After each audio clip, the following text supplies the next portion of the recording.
ಸಮಾಜ ಪಾರ್ಟಿ ವತಿಯಿಂದ ಪತ್ರಿಕಾಗೋಷ್ಠಿ ಕರೆಯುವ ಉದ್ದೇಶ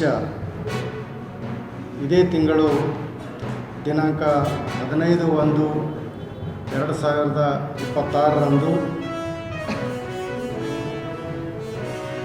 ಬಹುಜನರ ಸಮಾಜದ ಆಶಾಕಿರಣ ಹಾಗೂ ಭವಿಷ್ಯದ ಮುಂದಿನ ಪ್ರಧಾನಿ ಮಂತ್ರಿ ಬಹುಜನ ಸಮಾಜ ಪಕ್ಷದ ರಾಷ್ಟ್ರೀಯ ಅಧ್ಯಕ್ಷರಾದ ಬಹನ್ ಕುಮಾರಿ ಮಾಯಾವತಿಜಿಯವರ 70ನೇ ಹುಟ್ಟುಹಬ್ಬವನ್ನು ಅತ್ಯಂತ ವಿಜೃಂಭಣೆಯಿಂದ ಆಚರಿಸಲು ಈ ಕಾರ್ಯಕ್ರಮವನ್ನು ಮಾಡಿದ್ದೇವೆ. ಅದೇ ರೀತಿಯಾಗಿ ಕರ್ನಾಟಕ ರಾಜ್ಯದಲ್ಲಿ ಈ ಹುಟ್ಟುಹಬ್ಬವನ್ನು ಜನಕಲ್ಯಾಣ ಆರ್ಥಿಕ ಸಹಯೋಗ ಅಂತೇಳಿಸಿದ ಇಡೀ ದೇಶಾದ್ಯಂತ ಮಾಡ್ತಾಯಿದೆ. ಅದೇ ರೀತಿಯಾಗಿ ಕಲಬುರಗಿ ಜಿಲ್ಲೆಯಲ್ಲೂ ಕೂಡ ಪ್ರತಿ ಮತಕ್ಷೇತ್ರಕ್ಕೆ ತಿರುಗಾಡಿ ನಾವು ರೈತರಿಂದ ಮತ್ತು ಕಾರ್ಮಿಕರಿಂದ ಮತ್ತು ದಿನ ಅಂಗಡಿಗಳ ಮುಂಗಟ್ಟು ಈ ಥರ ಇವತ್ತು ತಂತ್ರಜ್ಞಾನದ ಬಳಕೆ ಮುಖಾಂತರ ಮತ್ತೆ ಈ ಬಯೋಮೆಟ್ರಿಕ್ಸ್ ಸೈಟಲ್ಲಿ ಬಯೋಮೆಟ್ರಿಕ್ಸ್ ಈ ಥರ ತಂತ್ರಜ್ಞಾನದ ಬಳಕೆ ಮುಖಾಂತರ ನಿಖರವಾದಂಥ ಯಾವುದೇ ಲೂಪೋಲ್ ಇದ್ದಂಥ ಮತ್ತೆ ಯಾವುದೇ ಇದರಲ್ಲಿ ಭ್ರಷ್ಟಾಚಾರ ಇಲ್ಲದಂಥ ಕೆಲಸ ಮಾಡುವಂಥ ನಿಟ್ಟಿನಲ್ಲಿ ತಂತ್ರಜ್ಞಾನದ ಬಳಕೆ ಕೂಡ ನಮ್ಮ ಇಂಡಿಯಾ ಸರ್ಕಾರ ಮತ್ತೆ ಆಧಾರ್ ಪೇಮೆಂಟ್ ಸಿಸ್ಟಮ್ ಜಾರಿಗೆ ತಂದು ಈ ಪೇಮೆಂಟ್ ಸೋರಿಕೆ ಆಗುವಂಥದ್ರಲ್ಲಿ ನಿಯಂತ್ರಣ ತಂದು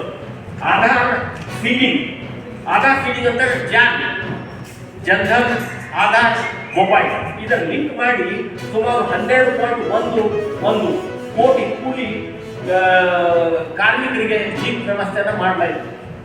ಇದರಿಂದ ಬೋಗಸ್ ಡೂಪ್ಲಿಕೇಟ್ ತಡೆ ಮಾಡುವಂಥದ್ರಲ್ಲಿ ಈ ತಂತ್ರಜ್ಞಾನ ಬಳಕೆ ಇವತ್ತು ಸಹಕಾರಿಯಾಗಿದೆ. ಮತ್ತೆ ಕಾಲಮಿತಿಯಲ್ಲಿ NEFMS ನಿಂದ ಬ್ಯಾಂಕ್ ಖಾತೆಗಳಿಗೆ ನೇರ ನಗದು ಡೈರೆಕ್ಟ್ ಬೆನಿಫಿಟ್ ಟ್ರಾನ್ಸ್ಫರ್ ಸ್ಕೀಮ್ ಯಾರು ಶ್ರಮಿಕರು ಇರ್ತಾರೆ ಅವ್ರು ನೇರವಾದಂಥ ಒಂದು ಪೇಮೆಂಟ್ ಕೊಡುವಂಥದ್ದು. ಎಲೆಕ್ಟ್ರಾನಿಕ್ ಫಂಡ್ ಮ್ಯಾನೇಜ್ಮೆಂಟ್ ಸಿಸ್ಟಮ್ನಿಂದ ಪಾರದರ್ಶಕತೆ ಇವತ್ತು ಆ ಪಾರದರ್ಶಕತೆ ಹಿಂದಿನ ಇದರಿಂದ 37% ಇರೋದು ಇವತ್ತು 99.99 ಇವತ್ತು ಹೆಚ್ಚಳ ಆಗಿದ್ದು ಕೂಡ ನಾವು ಇಲ್ಲಿ ಕಾಣ್ತೀವಿ. ಇದರಲ್ಲಿ ಅತ್ಯಂತ ಪ್ರಮುಖವಾದಂಥದ್ದು NMMS ಅಂಡ್ ಆ್ಯಪ್ ಮೂಲಕ ನಿಜ ಸಮಯ ಮತ್ತೆ ಜಿಯೋ ಟ್ಯಾಗ್ ಭೌಗೋಳಿಕ ಸ್ಥಳ ನಿಯೋಜಿಸುವ ಎಲೆಕ್ಟ್ರಾನಿಕ್ಸ್ ಅಂದ್ರೆ ಎಲ್ಲಿ ಕೆಲಸ ಮಾಡ್ತೀರಿ ಅದರ ಐಡೆಂಟಿಫಿಕೇಶನ್ GPS ಮುಖಾಂತರ ನಿರ್ವಹಣೆ ಮತ್ತು ಮೇಲ್ವಿಚಾರಣೆ ಅಂದರೆ ಸೂಪರ್ವಿಷನ್ ಮತ್ತು ಮ್ಯಾನೇಜ್ಮೆಂಟ್ ಅದರಿಂದ ಆಗಂತ ಕೆಲಸ ಕೂಡ ಇವತ್ತು ಆಗ್ತಾ ಇದೆ. ಮತ್ತೆ ಪಾರದರ್ಶಕತೆ ಅದರ ಬಲವರ್ಧನೆ ದಾಯಿತ್ವ ಗುಣಾತ್ಮಕ ಆಸ್ತಿಗಳ ಸಂರಚನೆ ಆಗಂತ ನಿಟ್ಟಿನಲ್ಲಿ ಇವತ್ತು ಗುರಿಯನ್ನು ಇಟ್ಕೊಂಡಿದೆ. ಈ ನಿಟ್ಟಿನಲ್ಲಿ ಇಷ್ಟೆಲ್ಲ ಈ ಬದಲಾವಣೆ ಮಾಡ್ತಾ ಬಂದು ನಮ್ಮ ಸರ್ಕಾರ ಮಾನ್ಯ ಮೋದಿಜಿ ಅವರ